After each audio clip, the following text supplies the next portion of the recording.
अब्दुल्ला इब्ने उबय जिसने एक जंग में लड़ते लड़ते मदीने वालों से कह दिया, देखो मोहम्मद ने तुम्हारे कितने साथियों को मरवा दिया, कत्ल करवा दिया, चलो हम सब मदीना लौटकर चलते हैं। तुम में सबसे बड़ा इज्जत वाला मैं हूं, सबसे बड़ा जलील इंसान, सबसे बड़ा इंसल्टेड मैन ये है मोहम्मद सल्लल्लाहु अलैहि वसल्लम। चलो हम मदीने चलते हैं और सबसे बड़ा इज्जत वाला, सबसे बड़े जलील को मदीने से निकाल देगा। ला युखरिजन्नल अअज़्ज़ु मिनहल अज़ल। अब्दुल्ला इब्ने उबय ने जो गाली दी थी, अर्श वाले ने अपने कुरान के अंदर उसकी गाली को रिकॉर्ड कर लिया। पकड़ो, मोहम्मद को मदीने से निकाल दो, चलो। अल्लाह के नबी को नहीं मालूम, अब्दुल्ला इब्ने उबय के बेटे ने ये जुमले सुन लिए। जंग की हालत थी, सहाबा जंग में मसरूफ रहे, नबी जंग जीत गए, सब खुशी खुशी अपने घर जाने लगे। अब्दुल्ला इब्ने उबय ने समझा कि अब मेरा बुरा हाल होगा, मोहम्मद को जिब्रील बता देंगे और मोहम्मद रसूलुल्लाह मेरे कत्ल का हुक्म नाफिज फरमा देंगे, इसलिए भाग चलो, मदीना छोड़ के मैं ही भाग जाऊं मक्का। वो भागने लगा, अब्दुल्ला इब्ने उबय भाग रहा है, उसका बेटा उसके पीछे पीछे भाग रहा है। और जैसे ही मक्का के बॉर्डर पे कदम रखता है, बेटे ने अपनी तलवार बाप की गर्दन पर रख दी, चलाई नहीं, रख दी। रुक जाओ, कहां जा रहे हो? का बेटे मक्का जा रहा हूं। नहीं जा सकते। क्यों? मोहम्मद रसूलुल्लाह जब तक इजाजत ना दे दें तुम नहीं जा सकते। कहा बेटे मोहम्मद से ही तो बचकर भाग रहा हूं। कहा कि मैं तुम्हें खुद रसूलुल्लाह के पास लेकर जाऊंगा। तुमने मेरे नबी को गाली दी है, तुमने कहा सबसे बड़ा इज्जत वाला, सबसे बड़े जलील को निकाल देगा, तुमने मेरे नबी को जलील कहा।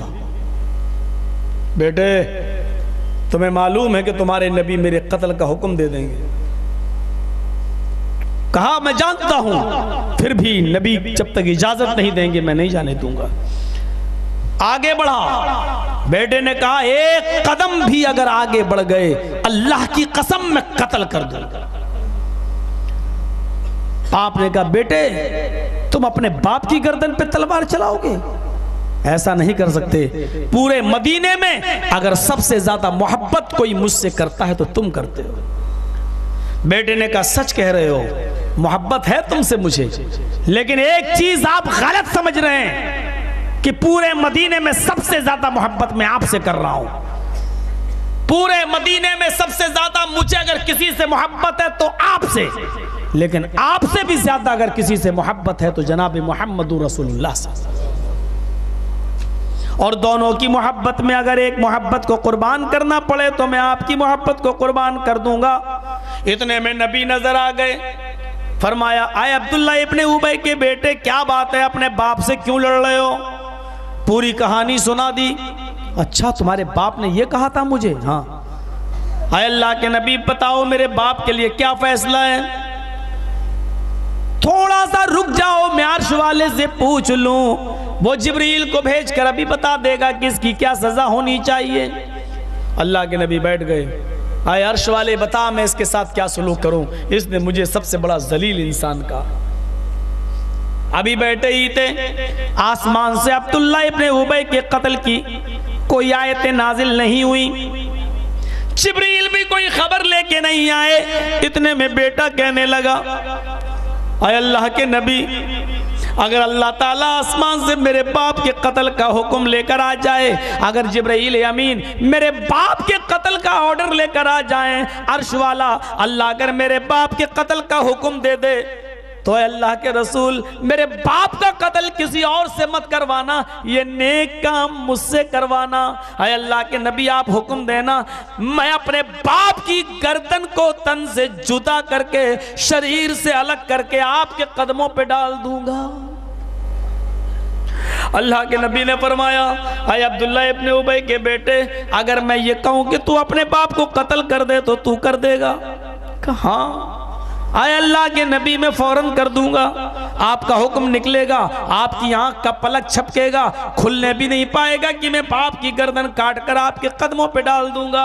आप चीखने लगे, आए अब्दुल्ला इब्ने उबई के बेटे, मेरी मोहब्बत तेरे दिल में इतनी ज्यादा है कि मेरी मोहब्बत के आगे तू अपने बाप की मोहब्बत को कुर्बान कर देगा? कहा हाँ। आए अल्लाह के नबी कहकर तो देखिए। आपने फरमाया जा, मैंने तेरे बाप के लिए रास्ता साफ कर दिया, जाने दे इसको मक्के, मैंने माफ किया है। आए अब्दुल्ला इब्ने उबई के बेटे, तेरे बाप की मोहब्बत भी तुझे है और मेरी भी, लेकिन मेरी मोहब्बत तुझे तेरे बाप से ज्यादा है। अब तेरे बाप की सजा यह है कि वो मक्के में जाकर यही सोचता रहे कि मेरा बेटा मेरा होकर भी मेरा ना हुआ, वो जनाब मोहम्मद रसूलुल्लाह का है। वो ये सोचता रहेगा कि मेरे बाप के कत्ल का हुक्म भी, मेरे कत्ल का हुक्म भी अगर मेरे बेटे को मिलता तो वो मुझे कत्ल कर देता। यही सजा है उसकी कि वो जिंदगी भर अब यही सोचता रहे। तो मेरे पास साथ चलो, इसको जाने दो। छोड़ दिया, अपने बाप की गर्दन पर तलवार रख दी। कुल इनकाना आबाओकुम, बाप से ज्यादा रसूल से मोहब्बत। ठोक लिया सीना, या नबी अल्लाह या रसूल अल्लाह, हो गए जन्नतुल फिरदौस के मालिक, सीधे चले जाओगे अल्लाह के। अल्लाह भी हिसाब किताब नहीं लिखेगा। क्यों? खुदा के पड़े में वहदत के सिवा रखा ही क्या है, ले लेंगे मोहम्मद से जो कुछ लेना होगा।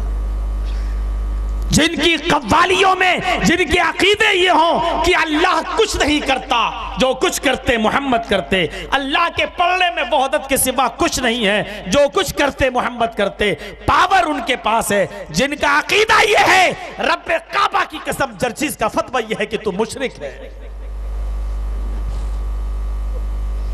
तख्ताए-दार पे लटका, सूली दे, फांसी दे, AK-47 चला मुझ पे, अपनी गर्दन कटाना गवारा है, लेकिन मोहम्मद को खुदा कहना गवारा नहीं है। इतना अकीदा रखूंगा मैं, अगर अल्लाह के बाद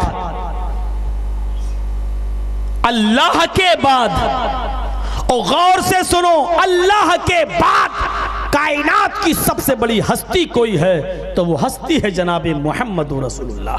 लेकिन अल्लाह के बाद तुम ये कहो कि अल्लाह को हम मोहम्मद की जगह पे ला के रख दें और मोहम्मद को हम अल्लाह की कुर्सी पर बिठा दें सल्लल्लाहु अलैहि वसल्लम, तो ये न हमारे असलाफ ने सिखाया है, न हमारे बुजुर्गों की ये तालीम रही है, न हमारे नबी ने ये बताया है। तुम जो चाहो करो। वो खड़ी और पड़ी मूर्ति ने कितनी आग लगाई, मेरी तकरीर में सुना है ना आपने। लैपटॉप वाले बाबा उसके पीछे पड़े हैं, और मैंने इतना क्या कह दिया था। सऊदी अरब की सरजमीन पर वो मेरी तकरीर हुई थी। मैंने कहा कि हिंदू खड़ी मूर्ति की पूजा कर रहा है, मुसलमान पड़ी की। आग लग गई, आग। कबर को भी मूर्ति कह दिया। मौलवी जर्जीस, तेरा बाप मरे तब तू अपने बाप की कब्र को मूर्ति कह देना। और मैंने कहा अगर मौलाना जर्जीस के बाप की कब्र पे भी फूल चढ़ने लगेंगे, हार चढ़ने लगेंगे,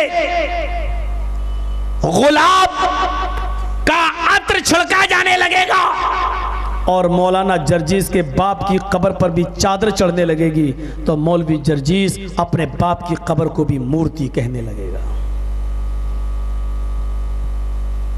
वो कब्र भी मूर्ति है जिस पर चादरें चढ़े, वो कब्र भी मूर्ति है जिस पर फूल चढ़े, वो कब्र भी मूर्ति है जिस पर जाकर बेटा और बेटी मांगा जाए। और इसी के लिए अल्लाह के रसूल ने कहा था, अल्लाहुम्मा ला तजअल कब्री वस्नन युअबद, ऐ अल्लाह मेरी कब्र को बुत मत बना देना, अल्लाह मेरी कब्र को इबादत का घर मत बना देना। जैसे यहूद और ईसाई अपने नबी की कब्र पे सजदे करने लगे, ऐ अल्लाह मेरी कब्र को सजदा करने की जगह ना बना देना। देना। अल्लाह के रसूल ने यही दुआ तो की थी, कब्र तो कहा था लेकिन ये कहा था कि मेरी कब्र को सजदा करने की जगह ना बना देना, मेरी कब्र को मूर्ति मत बना देना, बुत मत बना देना।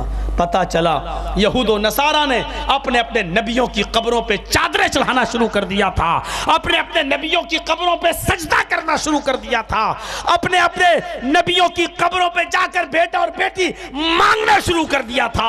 अर्श अल्लाह के रसूल ने ये बद्दुआ दी, लानतुल्लाहि अलल यहूदी व नसारा इत्तखज़ु क़ुबूर अंबियाइहिमुल मसाजिद।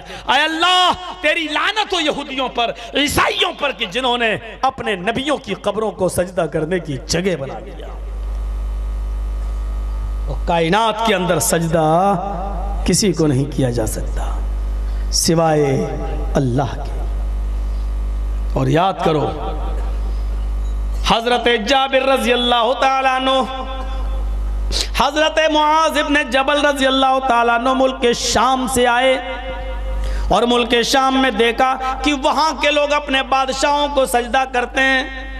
वो आए और उन्होंने नबी अकरम से इजाजत मांगी, अल्लाह के रसूल मुझे सजदे की इजाजत दे दीजिए। किस लिए? अल्लाह के नबी मैंने मुल्क के शाम में देखा वहां के लोग अपने बादशाह को सजदा कर रहे हैं। आप क्या किसी बादशाह से कम हैं? आप तो अल्लाह के नबी हैं, आप ज्यादा हकदार हैं कि हम आपको सजदा करें? अल्लाह के नबी ने फरमाया अराईता लौ मररता बिकब्री आतसजुदा लहू। आए मुआज, क्या तुम कल मेरी कब्र के पास से गुजरोगे? आए है अल्लाह के रसूल ने अपनी जिंदगी के बारे में नहीं कहा, कब्र के बारे में कहा। आए मुआज, तुम सजदे की इजाजत मांग रहे हो, अगर कल तुम मेरी कब्र के पास से गुजरोगे, यानी अल्लाह ने तुम्हारी जिंदगी में मुझे उठा लिया, मुझे कब्र में दफन कर दिया गया, तो क्या कल तुम मेरी कब्र के पास से गुजरोगे तो क्या उसको सजदा करोगे?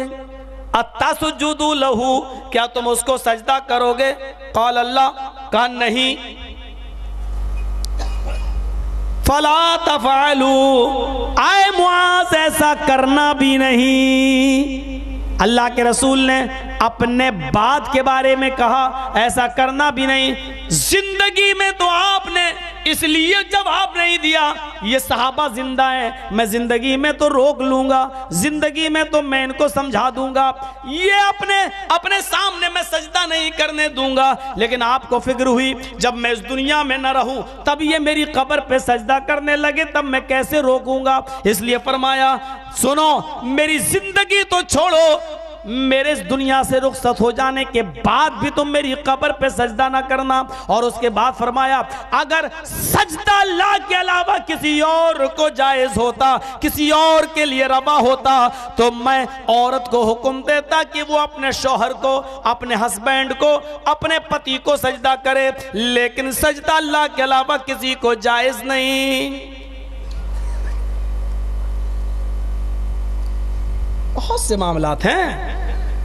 बाप से ज्यादा रसूल से मोहब्बत, कुल इन काना आबाउकुम व अबनाउकुम, औलाद से ज्यादा भी रसूल से मोहब्बत, औलाद से ज्यादा। बेटे ने कहा बोल एंड्रॉयड मोबाइल चाहिए, आ गया, निकली जबान से जुमला आ गया। अब वो जियो की सिम चाहिए, आ गई। बेटा अलग कमरे में सोता है, 1.5 GB 2 GB रोज मिल रही है, खर्च तो करना ही है। अब क्या क्या बेटा देख रहा है, बाप को क्या पता। और बेटे तो छोड़ो, बेटियां देख रही हैं। पड़ोस की लड़की से मेरे बेटे का निकाह हो रहा है, कैसी? अरे मोबाइलों पे लगी रहती है, एक नहीं 50-50 बॉयफ्रेंड है उसके। एक में 99 झूठ बोल के उसको बदनाम कर दिया। पड़ोस की लड़की के पास मोबाइल है, उसके बारे में मालूम है, लेकिन तेरी बेटी के पास मोबाइल है, बाप को पता नहीं है। पड़ोसी की बेटी को किसी ने दिया, उसका इल्म है हमें, लेकिन मेरी बेटी को स्कूल के किस लड़के ने दिया उसका इल्म नहीं है हमें। मौलाना साहब मेरी बेटी कभी नहीं चलाती घर में, हमने कभी देखा ही नहीं है। कभी लिहाफ अचानक खींच के देख, सर्दी के दिनों में ब्लैंकेट और कंबल ओढ़कर लेटी हुई है और मुंह छिपाकर अंदर चला रही है व्हाट्सएप। तू समझ रहा है कि सोई हुई है मेरी बेटी, भरोसा कर रहे हो तो अचानक लिहाफ खींच के देखो तो पता चलेगा एंड्रॉयड मोबाइल। हमने तो दिया नहीं, तुम्हें देने की जरूरत क्या है? आजकल देने वाले कम हैं क्या? हमने कभी बैंक बैलेंस नहीं भरवाया, तुम्हें क्या जरूरत है बैलेंस भरवाने की? सारे खर्चे तो वहां से मिल रहे हैं। पड़ोसी की बहन और बेटी की कारस्तानियां मालूम है हमें अपनी औलाद की, अपनी बेटियों की नहीं मालूम है। पता लगाओ। हजरत ज़करिया हजरत मरियम की किफालत करते थे, महराब के अंदर बेमौसम फल आया करते थे। हजरत ज़करिया ने देखा मरियम के पास बेमौसम फल आ रहे हैं, मस्जिद के अंदर आ रहे हैं, महराब के अंदर आ रहे हैं। सेब का मौसम नहीं, मरियम के पास सेब कहां से आया?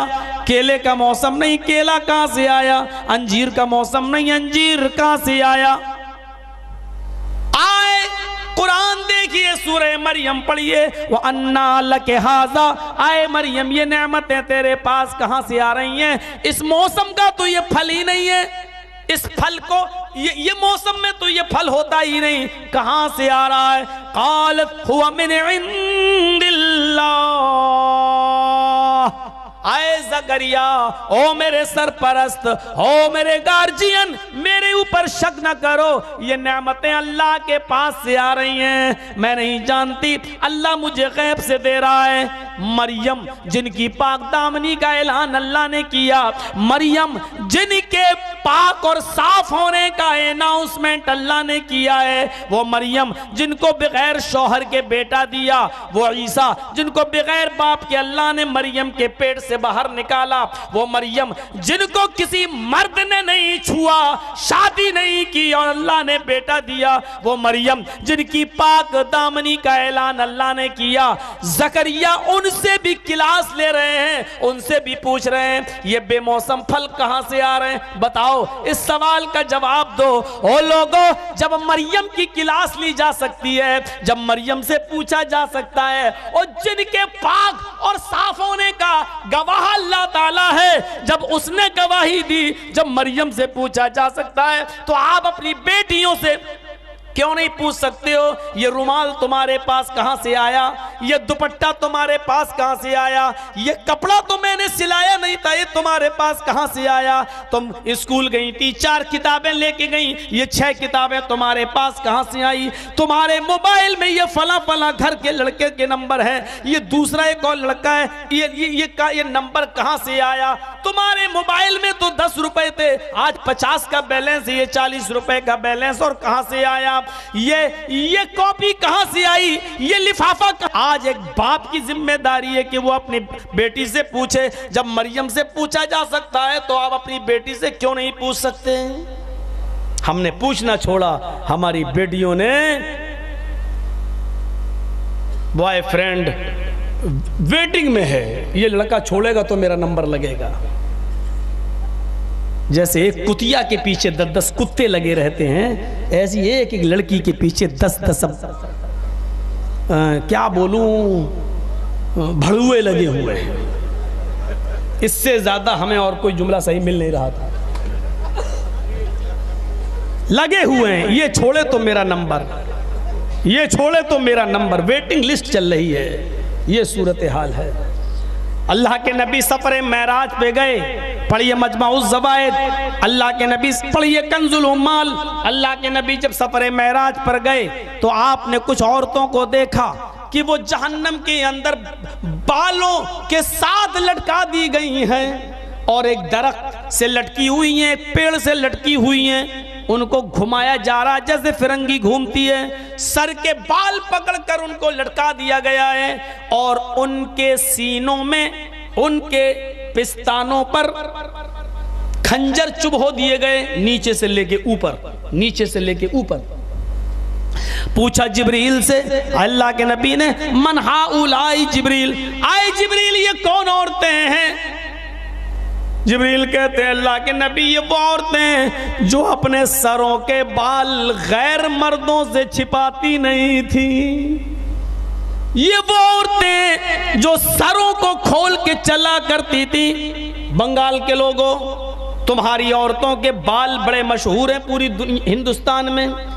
बंगाल के चूली बोलते ना बाल को, हाँ हम भी सुनते हैं दिल्ली बंबई में बंगाली औरत के चूल बहुत खूबसूरत होते, सुंदर, ये वहाँ बोला जाता है। ये बाल जो बड़े खूबसूरत होते हैं, इनकी खूबसूरती आज दूसरी जगह कैसे पता चल रही है? ये जितनी, वो तो माहौल तो हर जगह का है, लेकिन बंगाल में हम अक्सर ये देखते हैं जलसों में भी औरतें आ रही हैं तो सरों पे दुपट्टे नहीं हैं, स्कूलों में जा रही हैं तो सरों पे ओढ़नियां नहीं हैं, बाल खुले स्कूलों में भी जो है खोलकर बाल खोल के जा रही हैं, जबकि औरत का एक बाल भी किसी गैर मर्द के सामने नहीं आना चाहिए। फरमाया ये वो औरतें हैं जो सर के बाल खोल के चला करती थी, गैर मर्दों को दिखाया करती थी और इतने टाइट कपड़े पहनती थी कि कपड़ा पहनने के बावजूद इनका सीने का हिस्से का उभार नजर आता था, उभरा हुआ हिस्सा नजर आता था। इतने टाइट कपड़े पहनती थी कि इनके सीने का हिस्से का उभार नजर आता था। दुनिया में ये दिखाने की बड़ी शौकीन थी ना अपने हुस्न और जवानी को, इसलिए सीनों में खंजर चुभो दिए गए हैं। मेरी बहनें अगर आई हैं तो सुने, मेरी माएं आई हैं तो सुने और एहतियात बरतें और इस्लाम के अंदर पूरे के पूरे दाखिल हो जाएं। जरूरी नहीं है कि मैं सिर्फ दूसरों को बोलता हूं, अपनों को भी इस्लाह करनी चाहिए। जन्नत हमें भी ठेके में नहीं मिली है, जन्नत बनाना पड़ती है।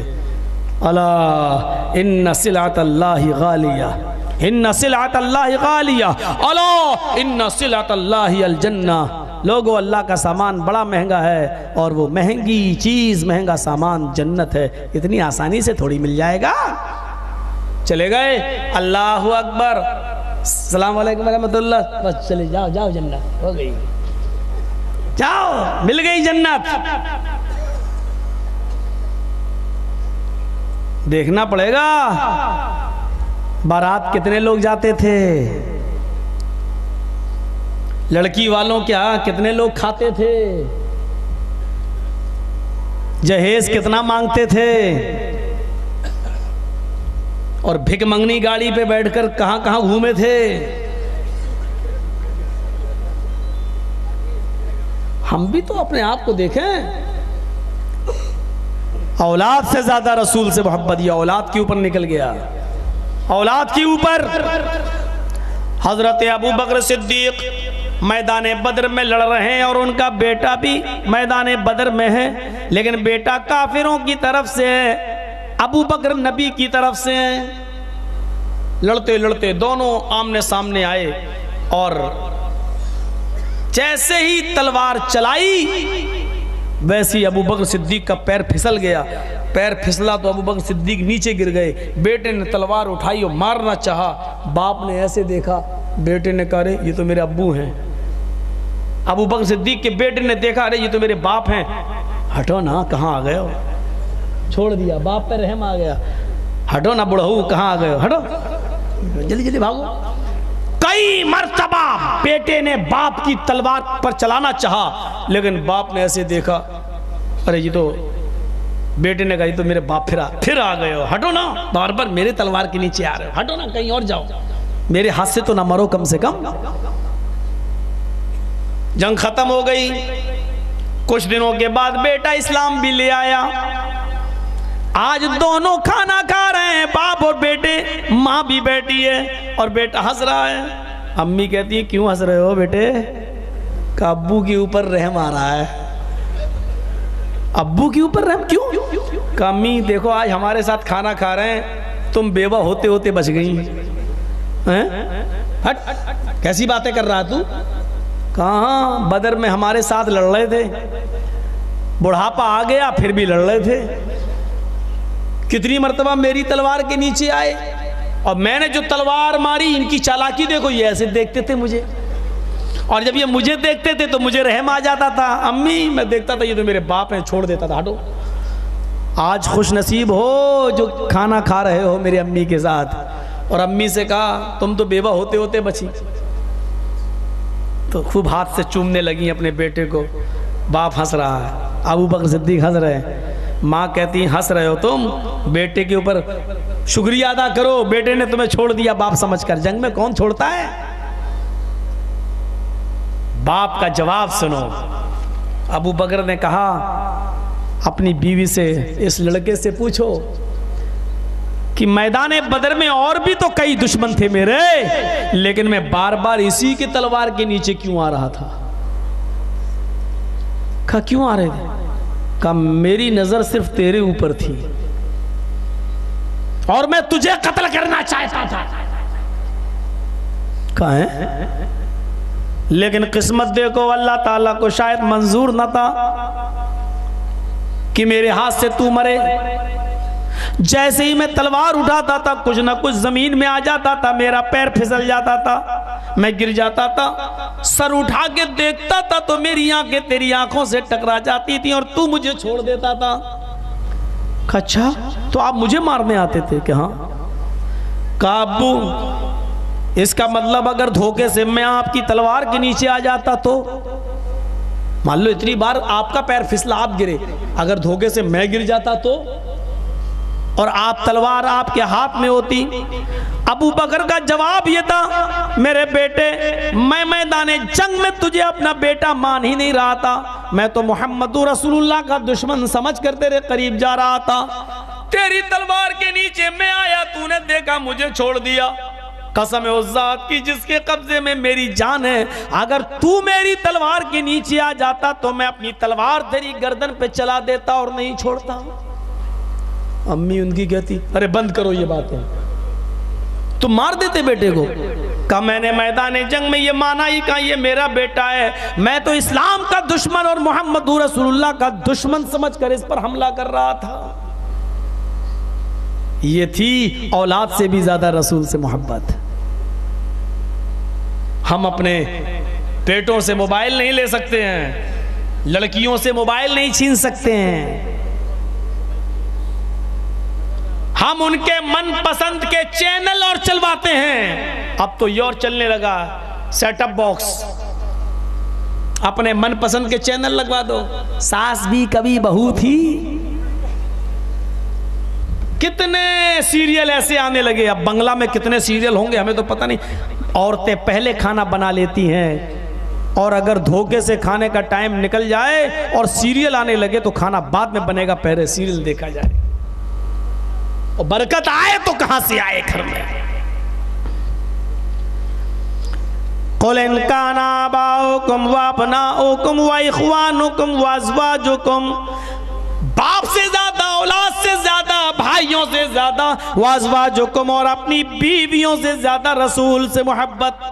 बीवी, अबू दाऊद पढ़ो, किताबुल जिहाद का चैप्टर देखो।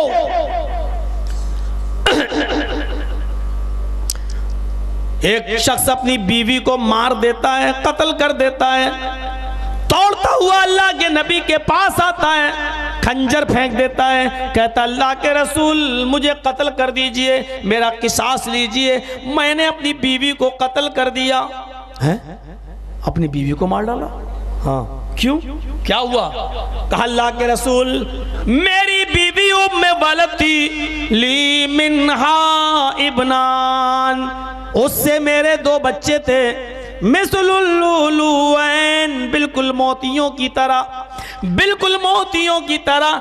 तीसरा बच्चा मेरी बीवी के पेट में था। मैं जैसे ही घर में घुसा मेरी बीवी आपको गाली देने लगी, मोहम्मद की बकवास सुनते रहते हो, मोहम्मद के पीछे पड़े रहते हो, जब देखो कहाँ है मोहम्मद के पास, न पकने की खबर, न खाने की खबर, न बच्चों की खबर, न कमाने की फिक्र है, न बच्चों का मुंह देखते हो, हर वक्त मोहम्मद मोहम्मद। इस मोहम्मद ने बाप को बेटे से जुदा कर दिया, शौहर से बीवी छीन ली, बीवी से शौहर को छीन लिया, इस मोहम्मद की बकवास में लगे रहते हो। अल्लाह के नबी जब हद से ज्यादा वो गालियां देने लगी तो ऊंट को नहर करने का खंजर रखा हुआ था, मेरी नजर उस खंजर पर पड़ी, मैंने वो उठाया और वो खंजर मैंने अपनी बीवी के पेट में दे मारा।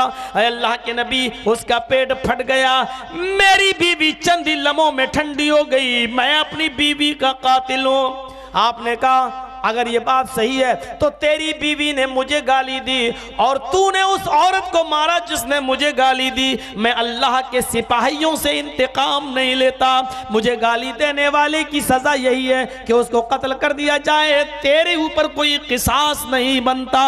मैं कहना ये चाहता था मेरे भाइयों कि अपनी बीवी की मोहब्बत को भी कुर्बान कर दिया सिर्फ इसलिए कि वो जनाबे मोहम्मद रसूलुल्लाह को गाली दिया करती थी या उल्टा सीधा बोला करती थी। आज हम अपनी बीवियों की जायज और नाजायज तमाम मुतालबात पूरे कर रहे हैं। जायज मुतालबे पूरे करो, कोई हर्ज की बात नहीं, और करना भी चाहिए, लेकिन नाजायज जरूरतें क्यों पूरी करोगे आप? जायज मुतालबा यह है कि जब तुम खाओ तो अपनी बीवी को भी खिलाओ। वह तकसूहा सहीता, जब तुम कोई कपड़ा खरीदो नया तो उसको भी खरीदो, जब तुम कोई कपड़ा पहनो तो उसको भी पहनाओ। वला तुकब्बिहा, उसकी शक्ल और सूरत की कभी बुराई बयान मत करो, उसकी शक्ल सूरत की कभी बुराई बयान मत करो। शादी से पहले, निकाह से पहले तुम्हें एक नजर देखने का हुक्म था, तुमने शादी देखकर क्यों नहीं की? और देखकर की, जब उस वक्त तुम्हें अच्छी लगी तो अब तुम उसकी शक्ल सूरत को बुरा क्यों कह रहे हो? काली कलूटी चुड़ैल, ये अब क्यों कह रहे हो? शादी से पहले तुम्हें एक नजर देखने की इजाजत थी, जब देखकर शादी की तो अब उसकी कबाहत और उसकी शक्ल सूरत की बुराई बयान मत करो। वला तज़रिबिल वज्ह, और उसके चेहरे पर कभी थप्पड़ मत मारो। हाँ, चेहरे पे मत मारो, इसका मतलब दूसरी जगह मार सकते हैं। बहुत अक्लमंद लोग बैठे हुए हैं यहाँ, सोचेंगे हाँ मौलाना साहब ने कह दिया चेहरे पे मत मारो। जुज बोलकर कुल मुराद लिया गया है, चूंकि चेहरा बहुत नाजुक जगह होती है। मारा आपने हाथ चेहरे पर, उसने ऐसे किया बचने के लिए, आपकी थप्पड़ और उंगलियां उसकी आंख में लग सकती हैं, आंख भी फूट सकती है, आंख का ढेला भी बाहर निकल सकता है। इसलिए हसास जगह का लफ्ज इस्तेमाल किया, कहीं ना मारो, खास तौर पर चेहरे पर तो बिल्कुल नहीं। वला तज़रिबिल वज्ह वला तहजुरिल्ला फिल बैत, उसको कितनी ही तुम्हें परेशानियां क्यों ना हो, अगर छोड़ना ही पड़े तो घर के ही कोने में छोड़ो, घर से बेदखल ना करो, उसको घर से धक्के मार के मत भगाओ, उसको घर से निकाल कर ससुराल मत पहुंचा दो, उसके मैके में मत छोड़ाओ, उसको घर ही के अंदर किसी कोने में छोड़ दो, अपना बिस्तर अलग कर लो, चंद दिन उसके साथ सोना छोड़ दो, उसके बिस्तर पे जाना छोड़ दो, उसके पास जाना छोड़ दो। छोड़ना ही पड़े, परेशान करती हो, तुम्हारी गैर मौजूदगी में वो किसी पराये मर्द को तुम्हारे घर बुलाती हो, समझाओ नहीं मानती है, उसका बिस्तर अलग कर दो, नहीं मानती है, हल्की सी मार मारो फिर भी नहीं मानती है, तो अब तलाक की नौबत है। लेकिन उससे पहले भी कुछ और कंडीशन है। फरमाया जब मारने की जरूरत पड़ जाए तो उसके चेहरे पर मत मारो, और मारना ही है तो हल्की मार मारो, इतनी नहीं कि वो अपने निशान दिखाती रहे, इतनी नहीं कि उसके निशान पड़ जाएं, हल्की मार मार सकते हो, लेकिन वो भी कब? सिर्फ एक गुनाह पर, उसके एक जुर्म पर, जब वो तुम्हारे बिस्तर पर तुम्हारे अलावा किसी और को लाती हो, किसी और को बुलाती हो, तब तुम उसको हल्की मार मार सकते हो। खाने में नमक कम हो गया, उठा ताड़ ताड़ ताड़ ताड़, खाने में मिर्च ज्यादा हो गई, लगे ताड़ ताड़, अंधी दिखता नहीं है, खाना बनाना नहीं आता, तेरी अम्मा ने तुझे इतना भी नहीं सिखाया। ये सब गलतियां नहीं हैं, ये सब गलतियां नहीं हैं। हजरत आयशा जब अल्लाह के नबी की बीवी बनकर आई तो हजरत आयशा आटा गूंथती थी, गूंथते हुए कोई बर्तन उठाने चली गई तो भूल जाती थी, और आटा गूंधा हुआ आटा बकरी खा जाया करती थी। अल्लाह के नबी आते, आयशा रोटी, आटा आटा ही नहीं है तो रोटी कहां से बनेगी, बकरी खा गई। आप मुस्कुरा देते थे, इतनी बड़ी गलती फिर भी आप नहीं, यहां तो नमक कम हो गया तो मार दिया, मिर्च कम हो गई तो मार दिया। तो अगर छोड़ने की जरूरत ही पड़ जाए तो अपने घर के किसी कोने में छोड़ो, जब छोड़ोगे तो एक न एक दिन मोहब्बत आ ही जाएगी, और आप फिर उसको मना ही लोगे, और या वो आपको मना लेगी। तो ये है, ये तो मेरे भाइयों ये उसूल और ज़ाब्ते बताए, तो अपनी बीवियों से भी ज्यादा रसूल से मोहब्बत करो, उनके जायज मुतालबे पूरे करो, नाजायज मुतालबे नहीं। वाशीरतुकुम, पूरा खानदान एक तरफ, पूरा खानदान एक तरफ, रसूल की मोहब्बत एक तरफ, खानदान से ज्यादा रसूल से मोहब्बत, कुंबे और कबीले से ज्यादा रसूल से मोहब्बत। उस दिनारिया को याद करो, मैदान बदर के, मैदान ओहद के अंदर है, उसका बाप भी है, उसका भाई भी है, उसका बेटा भी है, उसका शौहर भी है, और वो एक खुले मैदान में अपना सर सजदे में रखे हुए है और दुआ कर रही है, इलाहुल आलमीन, इस जंग में मोहम्मद को जिता दे, इस जंग में मोहम्मदुर रसूलुल्लाह को कामयाब बना दे, इस जंग में मोहम्मदुर रसूलुल्लाह को काफिरों पर फौकियत व फतह नसीब फरमा दे। अभी सजदे में थी, एक नौजवान आया, घोड़ा रोका, उसने कहा माँ मैदान जंग में तेरा बाप शहीद हो गया। पीछे पलट के देखती है, कहती है फातिमा का बाप कैसा है बता। अल्हम्दुलिल्लाह ठीक है, तू जा मैदान जंग में जा। फिर सजदे में सर रखी हुई है, थोड़ी देर में एक और में घोड़सवार आया, माँ सजदे से सर उठाती, क्या हुआ? का मैदान जंग में तेरा बेटा भी शहीद कर दिया गया, बाप भी शहीद, बेटा भी शहीद। कहा ये बताओ आमीना के बेटे का क्या हाल है? अल्हम्दुलिल्लाह वो ठीक है। फिर तुम क्यों आए हो? जाओ तुम भी लड़ो, मोहम्मद रसूलुल्लाह की मदद करो।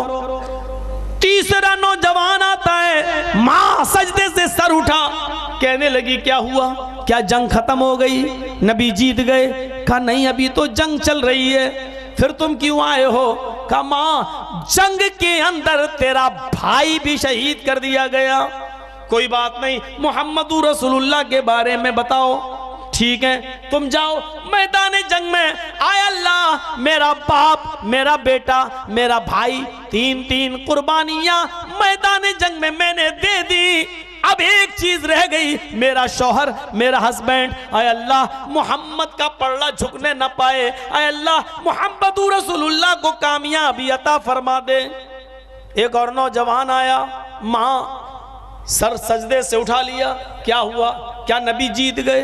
कहा भी नहीं। फिर क्यों तुम आए हो? मां तुझे खबर देने आया हूं। कहा क्या खबर है? सर नीचे कर लिया नौजवान ने। बुढ़ी आगे बढ़ती है, कहती है बेटे मोहम्मद के मानने वाले सर झुका कर नहीं, सर उठा कर बात करते हैं, सर उठा कर बात करते हैं। बता क्या है? उसने कहा मां सर उठाने की हिम्मत तेरे सामने नहीं है, बता तो सही क्या हुआ तुझे अल्लाह का वास्ता। कहने लगा नौजवान, मां जंग के अंदर तेरा आखिरी सहारा भी उठ गया, तेरे सर का साया भी उठ गया, जिंदगी की गाड़ी के पहिए का दूसरा पहिया भी तेरा उठ गया, तेरा रफीक हयात, तेरा शरीक हयात, तेरा शौहर भी मैदान जंग में कत्ल कर दिया गया, वो भी शहीद हो गया।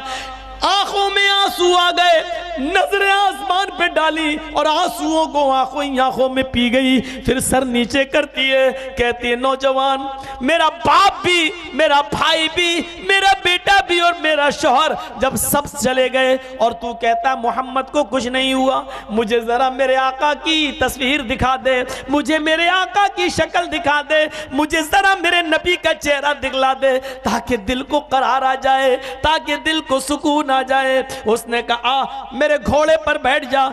उसने घोड़े पे बिठाया, ओहद के मैदान में ले गया, खेमा पड़ा हुआ था, उसने पर्दा हटाया, उस पर्दे के अंदर मोहम्मदुर रसूलुल्लाह सल्लल्लाहु अलैहि वसल्लम मौजूद थे। उसने पर्दा हटाया, कहा मां इधर आ, देख ये नबी हैं, देख इनको कुछ नहीं हुआ। उस औरत ने जिसका बाप, जिसका बेटा, जिसका भाई, जिसका शौहर मैदान ओहद में कत्ल कर दिए गए, इस औरत ने जब नबी का चेहरा देखा तो हंसने लगी, मुस्कुराने लगी। बाप और बेटे, भाई और शौहर शौहर का गम भूल गई। और नबी अकरम ने जब उसकी तरफ देखा तो चीख उठी, कुल्लु मुसीबतिन बादका जलल। अल्लाह के नबी, अब आपको देख लिया तो सारी मुसीबतें दूर हो गई। बाप का गम भूल गई, बेटे का गम भूल गई, भाई का गम भूल गई, शौहर का गम भूल गई। अब इन चारों डेड बॉडीज के पास आई, इन चारों अपने रिश्तों के पास आई, बाप और बेटे और भाई और शौहर की लाशों को एक साथ जमा किया, नजरें आसमान पे डाली। ऐ अल्लाह, कल इन चारों को जब तू जन्नत में दाखिल फरमाए तो मुझे भी इनके साथ जन्नत दे देना।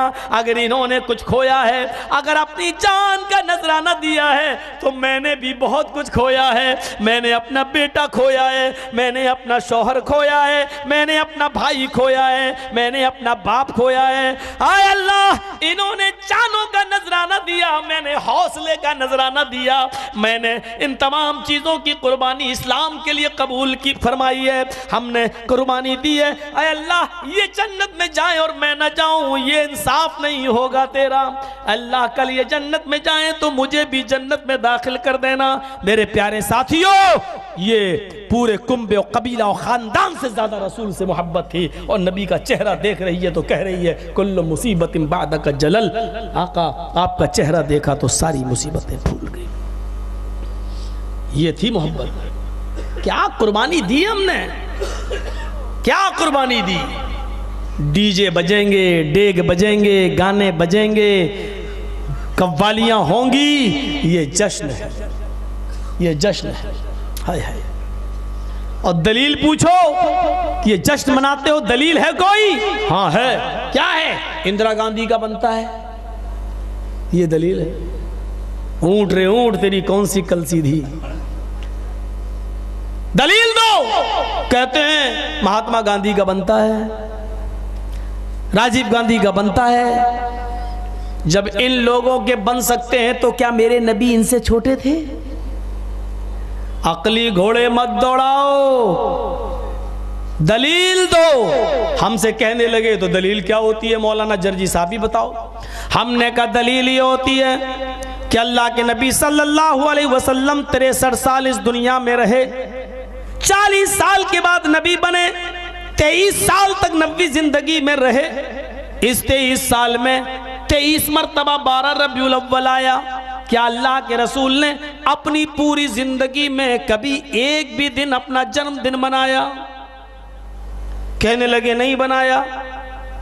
कोई अपना भी बनाता है, दूसरी कोई दलील दो। मैंने कहा दूसरी दलील इसको कहते हैं, नबी अकरम के इस दुनिया से रुखसत हो जाने के बाद अबू बकर सिद्दीक का जमाना आया। मुझे बताओ, अबू बकर सिद्दीक तो नबी के ससुर थे। अल्लाह के नबी सल्लल्लाहु अलैहि वसल्लम को अपनी बेटी आयशा दी थी। हजरत मोहम्मद रसूलुल्लाह इस दुनिया से रुखसत हो गए। अबू बकर 2 साल खलीफा रहे। मुझे बताओ, 2 साल में 2 मरतबा 12 तारीख आई। क्या अबू बकर सिद्दीक ने कभी नबी अकरम का जन्मदिन मनाया? कभी मस्जिद नबी सजाई, कभी खाने काबा को सजाया, कभी मक्के या मदीने की किसी मस्जिद में चिरागा हुआ, हरी झंडियां लगाई गई? तुम दलील दे दो। कहने लगे कोई और बात करो। मैंने कहा उमर फारूक का जमाना आया, 10 साल वो खलीफा रहे। 10 साल में 10 मरतबा 12 रबीउल अव्वल का दिन आया। क्या अल्लाह के नबी सल्लल्लाहु अलैहि वसल्लम का कभी हजरत उमर ने जन्मदिन मनाया? कभी हरी झंडियां लगाई, कभी चिरागा किया, कभी रोशनी की? कहने लगे नहीं की। तो क्या हुआ? मैंने कहा उस्मान गनी का जमाना आया, 12 साल खलीफा रहे। 12 साल में 12 मरतबा 12 रबीउल अव्वल की 12 तारीख 12 मरतबा आई। कभी उस्मान गनी ने भी हरी झंडियां लगाई, कभी जश्न मनाया। हमने कहा हजरत अली का जमाना याद करो, 5.25 साल खिलाफत की है। 5.25 साल में 5 मरतबा, और 5 न सही तो 4 मरतबा जरूर 12 रबीउल अव्वल का दिन आया। मुझे बताइए क्या हजरत अली ने भी कभी जश्न मनाया? कहने लगे नहीं मनाया। तो क्या हम मना लें तो गलत है? हमने कहा बिल्कुल गलत है। जब इन लोगों को मोहब्बत थी, इन्होंने नहीं बनाया, तो तुम क्यों मनाते हो? कहने लगे वाह, इब्लीस ने नहीं बनाया।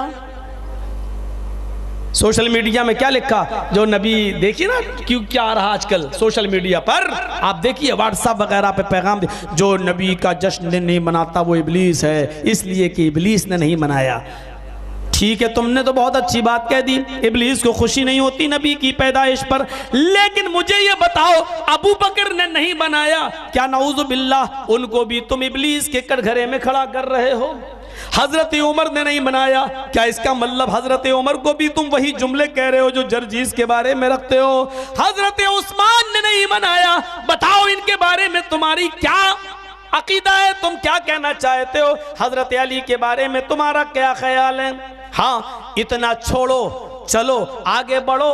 तुम जिस पीर को सबसे ज्यादा मानते हो, उस पीर को जिसको गौसे आजम के नाम से याद करते हो, उनकी दो मशहूर किताबें,